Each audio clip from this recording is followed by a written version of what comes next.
আমাদের জীবনের ধরন বোঝা বড়ই কঠিন। খুব সুন্দর মতো দিন পার হচ্ছে তোমার, ভালো রেজাল্ট করছো, চাকরিতে প্রমোশন পাচ্ছ, খুব আরামেই দিন পার হচ্ছে তোমার।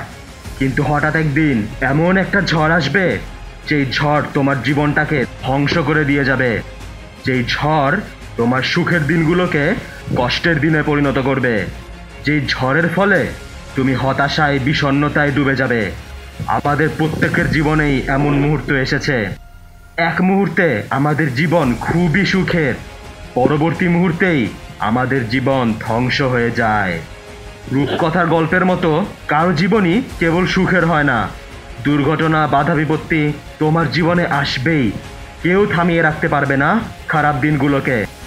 তুমি কি থেমে যাও সোলজার তখন, নাকি উঠে দাঁড়াও এবং বলো, আমি থামবো না একদমই। এত সব বাধা বিপত্তি, দুর্ঘটনা হয়তো তোমাকে ভেঙে ফেলবে, না হয় তোমাকে আরো শক্তিশালী করবে পূর্বের থেকে। একটা কথা বলি, প্রত্যেকটা বাধা বিপত্তি তোমার জীবনে একটা আশীর্বাদ। কেননা এসব বাধা বিপত্তি তোমাকে পরীক্ষা করে এবং তোমাকে পূর্বের তুলনায় আরো শক্তিশালী করে গড়ে তোলে।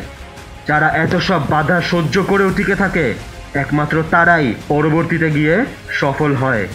যারা এত সব বাধা ভয় পায় না, তারাই তাদের লক্ষ্যে পৌঁছাতে পারে। তাই সোলজার, আমি জানি তোমার জীবনে এখন ভয়ানক ঝড় চলছে, কিন্তু এই ঝড় কিন্তু একসময় থেমে যাবে, সারা জীবন থাকবে না। ঝড়ের পর অবশ্যই তোমার জীবনে আশার আলো দেখা দিবে। তাই তুমি ভেঙে পড়ো না, হাল ছেড়ে দিও না, লেগে থাকো এবং চেষ্টা চালিয়ে যেতে থাকো। সাফল্য আসবেই।